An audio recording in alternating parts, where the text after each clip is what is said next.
Welcome to Back of the Box. My name is Ben. I'm joined here by Taylor. Um, we've had a little hiatus. Life got away from me. I think the both of us that were involved in this endeavor.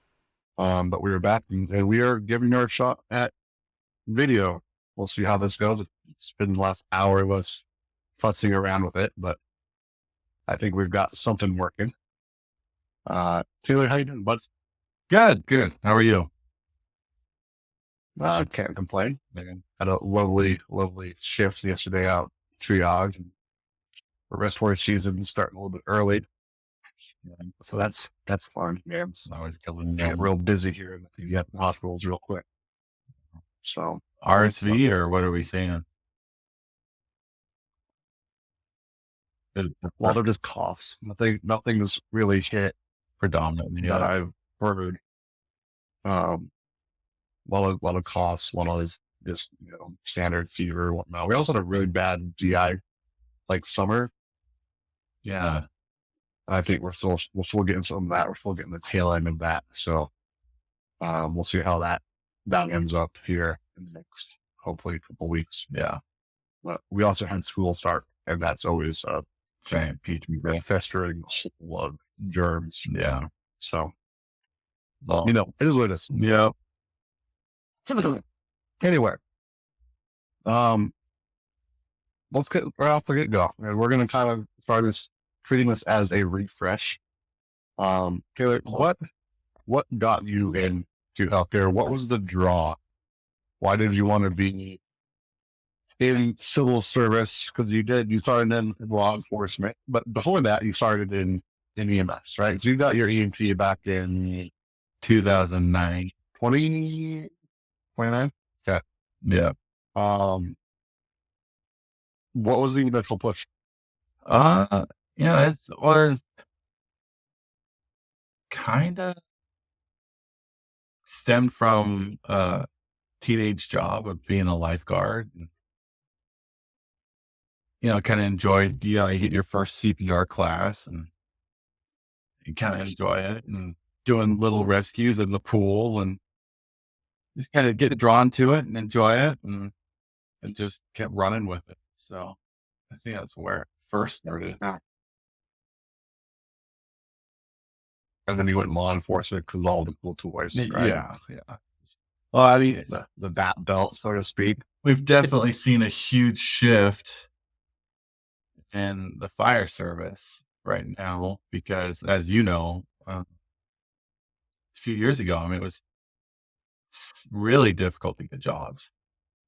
Each testing had hundreds of people, and as a new EMT with hardly any life under your belt, and you go and you take a few tests and interviews, and you wonder why you're not getting jobs and getting frustrated. And the climate definitely is different, and there's a lot more opportunity now for people wanting to get into fire or EMS. But yeah, that was the big thing that Places are hiring like crazy. Yeah, places are hiring 10 people now versus 2 people, and they're having 100 people for those 10 spots versus 700 for those 2 spots. Yeah. Okay. I guess to answer your question is, I got frustrated and kind of walked away for a little bit and then re-entered the field once I realized this side's much cooler. So You are very honest. I've told this before, I will keep telling you this. Okay, we are no longer together in this world. You are a healthcare nut. yeah. You the fire side intrigues you and you like it, but when we talk about healthcare and you talk about pathophysiology of diseases and things like that, you light up like a little boy at Christmas sometimes. It's adorable to watch. I do. I nerd out on it, and to think that I ever did walk away from it for a short time is kind of weird to think, but yeah, no, it's a fun field to be in. What keeps you in it? It's not an easy field by any means, right? It's mentally and physically, and even more so than emotionally taxing Yeah. field. You know, that's kind of, yeah, it's the standard question, or and standard answer you hear from most people, I like to help people, and I do. Um, I think my ADD brain enjoys the, uh, spontaneity of the job, the changing, the ever constant revolving door of education. Yeah. So those are the big things, and it's a fun job. When you learn something new, you get to apply it, you see the outcome changes and patience, and you get to talk to them, and really, it's the cheesy part of the answer, but you do make a difference in people's lives, and that kind of helps. You enjoy it more because what you're Yeah. doing does have. What I love is has an impact. Yeah. Especially when you're like a good provider and get called, or you have people come into the hospital, and you've got a long line of people who maybe aren't what they used to be in terms of being a provider, right? They're more now, they're whatever the case might be, but they're not what they used to be potentially. And so people are getting less than ideal or less than what they expect from a provider when they call those services. So then when we can come out and doing our best, knowing that we're going to have those days, right? Because everyone does, but turning it around in their eyes in terms of what healthcare is, and having them not, have those hard feelings towards EMS or fire or the hospital, because we can just be a little bit better than maybe the last time they got care or whatnot. Yeah. Even making differences in that way, I found, especially recently, working with kids and making, no kid likes the hospital, No. right? Right. But kind of make their first time, or making it not as bad and being somewhat enjoyable. And so that their future time for tips or whatnot are going to be not as anxiety ridden, and they're not going to have that fear involved. Yeah. So making impacts that way as well. Not always like life changing, life saving impacts, but little things that over the course of time will contribute. Yeah. I think is something that I have found recently to look for. Keeps you going. Yeah.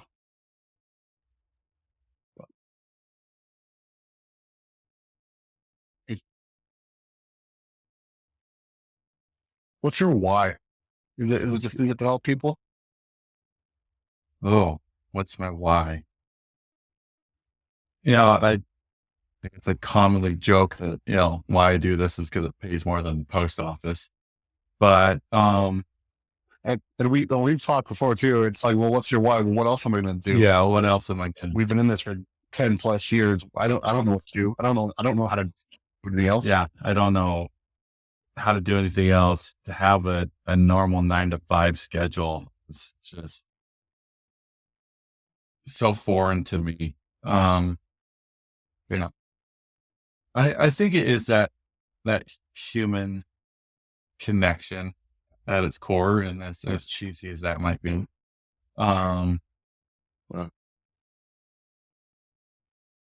yeah, what you're doing is you're helping people, and through my life experiences and what I've seen and gone through, and kind of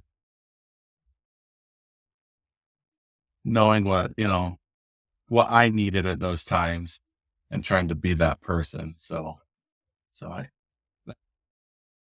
to sum it up, yeah, I guess it would be that. None of us, like to admit that they're in the field, that it is a touchy feely thing, Yeah. but in all honesty, yeah, that's why we do it.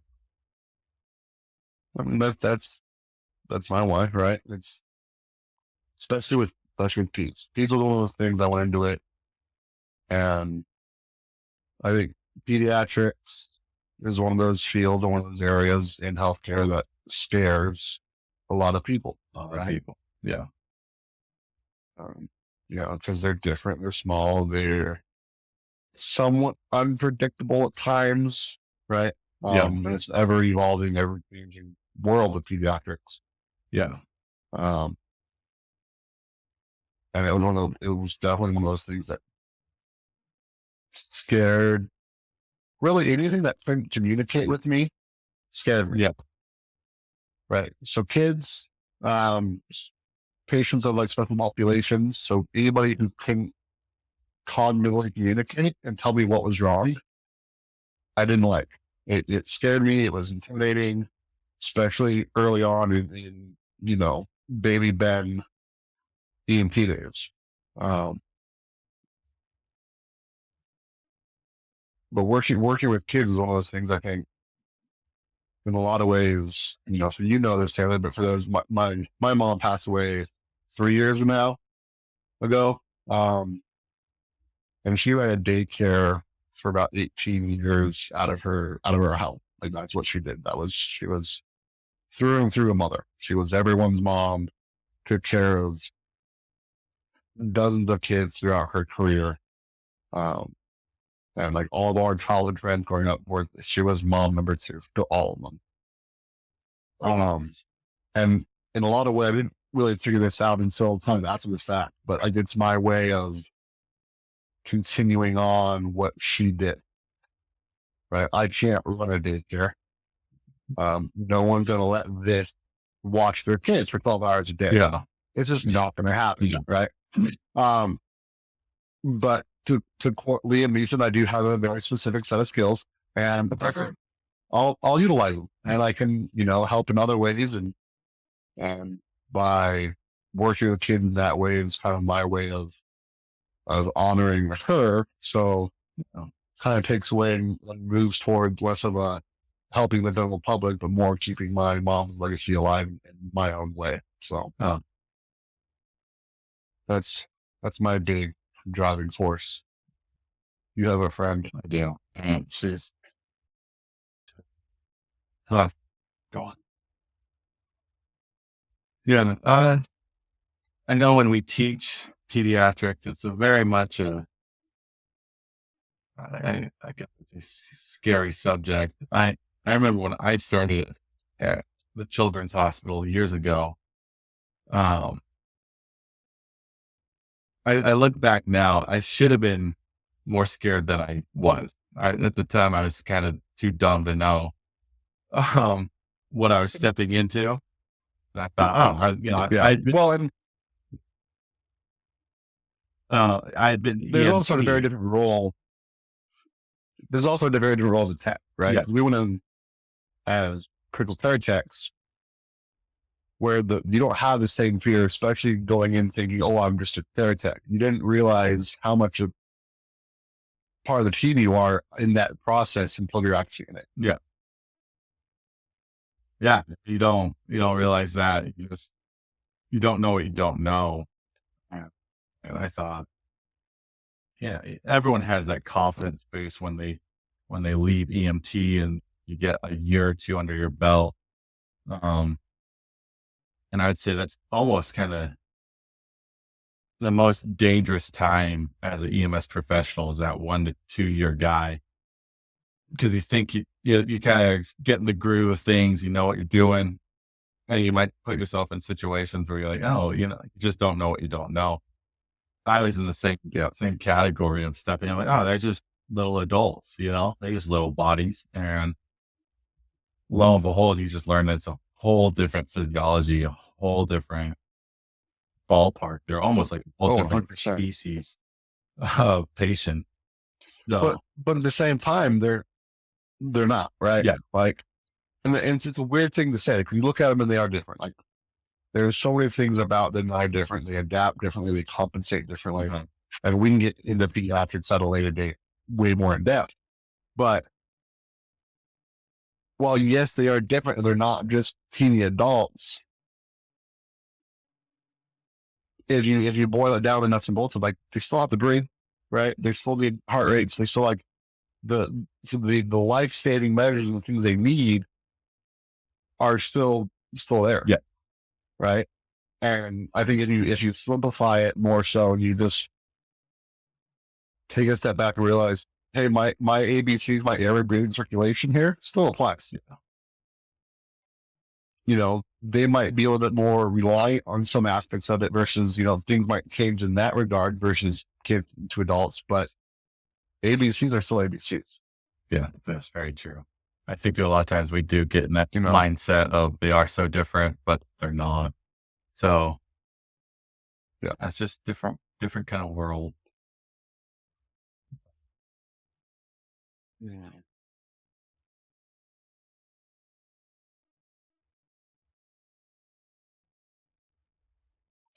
What is, and everyone has this, and I think we get asked this a lot, right? Everyone who asks us,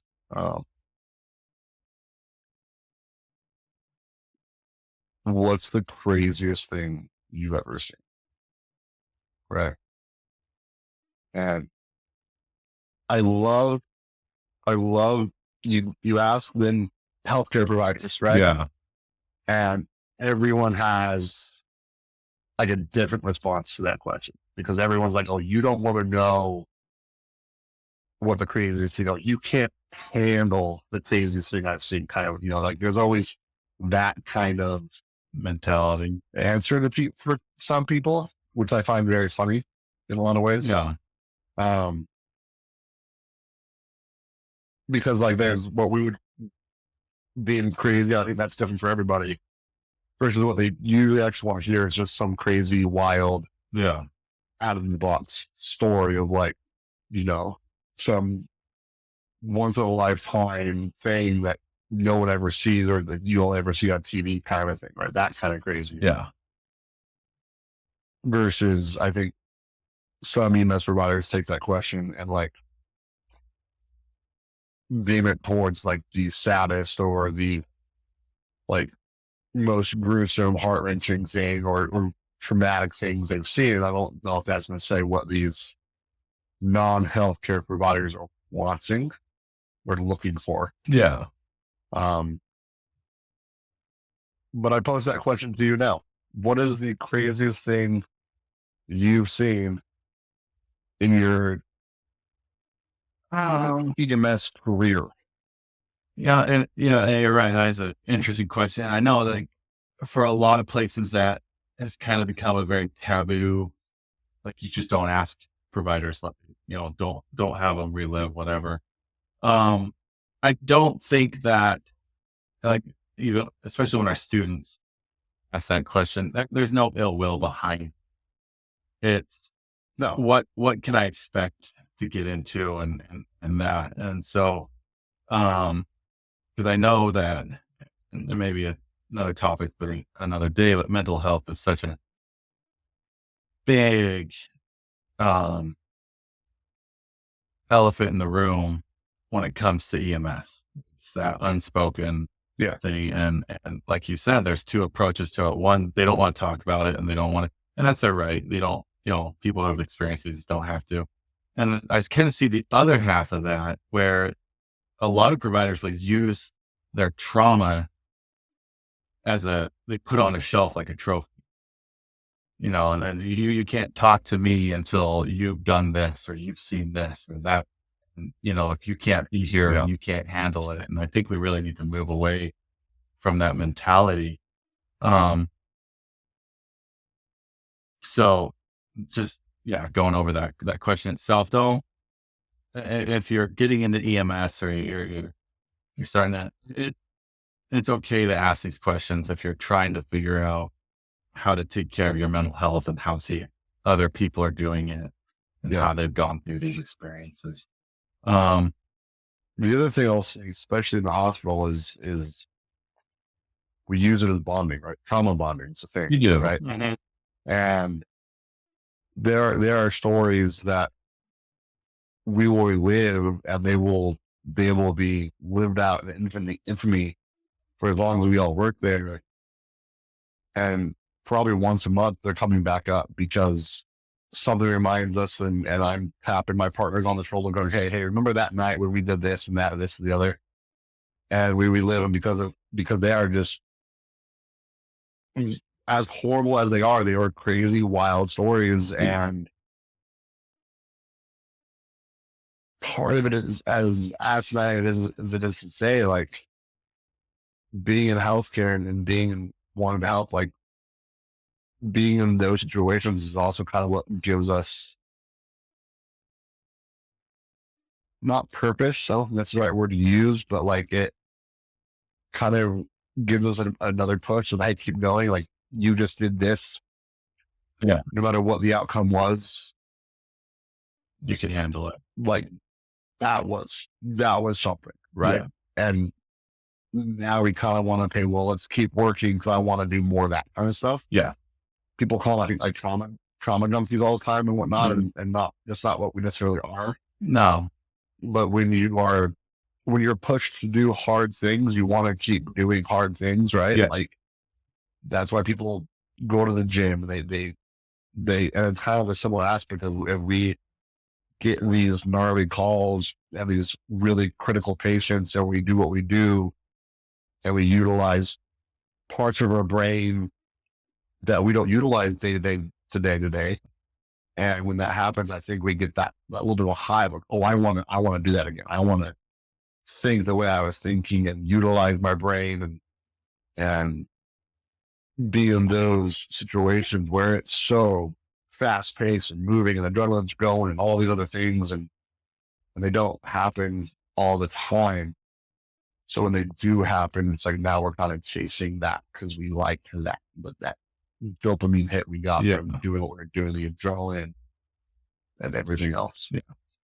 Yeah. I mean, so it's why we do what we do. And that's also what makes them crazy. But going back to your original question, if you'd asked me that question, 5 years ago, whatever, I would probably tell you the goriest trauma or whatever it might have been. But now looking back, for me, it's watching a patient decompensate, going from talking to you to unresponsive to cardiac arrest, and then ultimately passing away.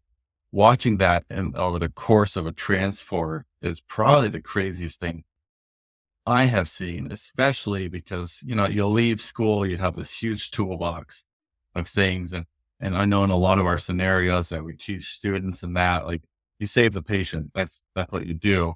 A majority of the time, that's not real life. And so when you go out, you start doing all these things you were taught and using all these tools in the toolbox. And unfortunately, some of your patients' stories already written, no matter what you do. That to me was 100%. the craziest thing and the most eye-opening thing for me to see that. And I've seen it only a handful of times where they went from totally alert and oriented to deceased in front of your eyes. And I forget the book. There's an EMS book, but it had a quote in it, and I'm going to butcher it. But basically, it came down to, it was saying that the biggest misconception of medicine is that we are here to save lives, when reality, we are more often than not watching people die. Yeah. And that's a really kind of brought to mind that we are here to save lives. We are here to do everything we can, but unfortunately, this is a part of life, and we are there to assist and experience it with these people. And for anyone who's getting into this, you're going to be involved in some of the most what we would describe as the most sacred part of human life, right? Usually during these events, the people you have around you are close friends and family, not some stranger in a polyester uniform, that's from nowhere, And so Yeah. we have this opportunity we're not going to save everybody, and we know that. I think it's an eye opener once you get out of school. It was for me that, oh, we can do everything we can, but some people we're just not going to be able to. Um, so for me, that was a big eye opener. But it's an opportunity. It doesn't mean our care stops. It doesn't mean that, our job is over. Like, we are there. This is the part of the unwritten part of the book that there's just nowhere in the EMT books that talks about, you know, being a human being and being there for our communities and in ways that, where we're not just medical providers, but we're there with people during really hard times. Yeah, 100%. I mean, on the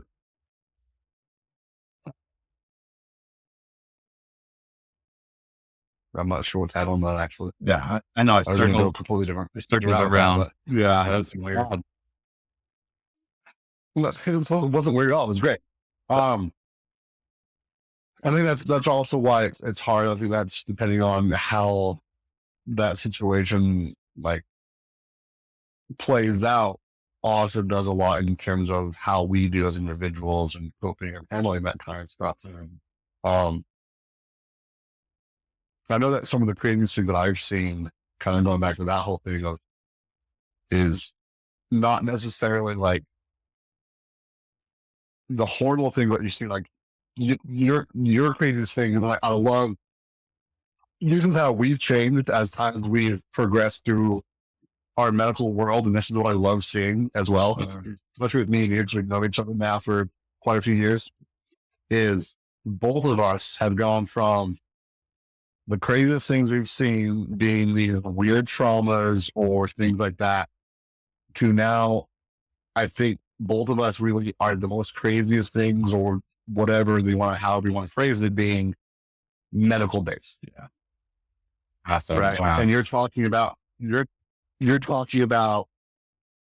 the decompensation of a patient from being alert, talking to you, to them inevitably not being alive anymore, right? And then passing on to that and watching that decompensation. Some of the craziest things I've seen and got to witness, especially working now in the hospital settings, is watching those patients come in who are not doing well and are hypoxic and not breathing very well at all. We rush them back and watching as we're giving fluids and medications and watching them go from not well and watching the reverse of that. Even simple, you get that little kid and who's been sick and feverish for the last 2 days, and we give them Tylenol and fluids, and you watch as their skin goes from mottled with slow cap refills, and just the simplicity of giving them a fluid bolus, maybe two, and you watch them as they just turn into a completely different person because now they're feeling so much better. Right. And seeing that change happen right in front of you and how fast it happens is mind-boggling. And so seeing those kind of things to me have been what have really become the crazy things that have occurred and that I've witnessed. And of course, there's still going to be those crazy traumas and things that we see, and FUVS and things being cut off and whatever the case might be. But I find it, I don't know if it's a sense of us growing up, or just getting down to the roots. Like I said, I think both of us deep down are not. We're not a fire guys. I'm definitely not a fire guy anymore. Especially kind of used to be, right? When I was back in the EMS, but we're definitely more of that of the healthcare minded people now. I also love, with staying on the healthcare bandwagon, I love how this happened to both of us the other day when we sat down with one of our pharmacists, and we're rediscovering things that we already know, Yes. right? Right. But we're rediscovering because somebody else is coming in and going, like, you know this, but think of it this way. Yes. And all of a sudden, it's just mind blown Clips. because it took one person to tell us the exact same thing we already know, but just, hey, but look at it through this light Yeah. or in this way, and you're going to understand it so much better. And the amount that happened the other day, Yeah. That's crazy. and now has now had me, like the last few days, has had me seeking just more things of like, well, what else should I look at differently? Yeah. Yeah. Right. And that's kind of my goal, I think, with this whole podcasting too. I'm not trying to teach the wheel or reteach the wheel or educate people on things they don't necessarily know, but let's challenge people. Let's get them thinking in ways that they're not thinking it. And I think one of the, we talked about this a lot the other day as well. One of the biggest things we see in EMS is A to B, right? In healthcare is, we give, like we were talking about this with like Tylenol and ibuprofen. Like it's the range is 650 to 1,000 or whatever the range might be from his respective medications. And we give max dose because why not? Right? We're told max dose and be more effective. But then when you talk to the pharmacist about it, you go, well, they're going to get like 90% of the medication they need from that minimum dose. Yeah. So what are we doing here? Yeah. And why? And it's just because, well, that's what we're told to do. Yeah. And I'm not a fan of that thought process. Yeah. Oh, this is how we've always done it. But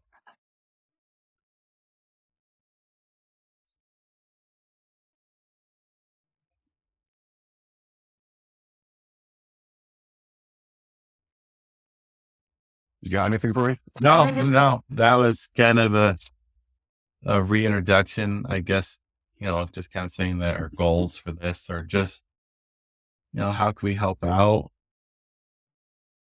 in this field?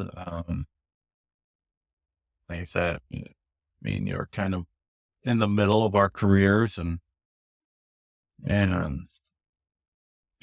what resources and it's because it's what can we bring to the table to disperse? And so hopefully we can do that. Yeah.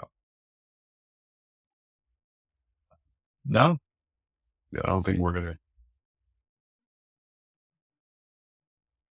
Do you have any fun articles or anything like that you've seen recently? Not quite yet, but for another day, there'll be some good discussions for what's going on specifically. Yeah. In Utah. Yeah, Utah or really. Yeah. I don't think, you have to stay tight because we're Utah based. But do this again and hopefully get Nick and Peyton and whoever else. Yeah. Get some people on. Wants to be a part of it all. And now that we're doing this virtually and whatnot, it'll also be easier to get other people involved with it because they can just tune in on their phone, wherever they're at, and just go at it. They don't have to make it a whole big commute. So we can get pharmacists and maybe some doctors in on this and kind of go from there and see what happens. Yeah, definitely. So, well, cool. Well, it's good talking to you. We'll, you too. Set this up again and try and make this a regular thing for our folks and go from there. Go. Do more of this. Okay. Well, we'll be back hopefully sooner or later. Ladies and gentlemen, thanks for tuning in. If there's anything you want to hear us talk about or whatnot, please let us know. There will be an email somewhere in the space of somewhere. I'm not sure how this all really works, if we're being honest. We're figuring it out as we go. This has been Back in the Box with Ben and Taylor today, and it's been a pleasure, and we'll catch you guys next time. Thanks.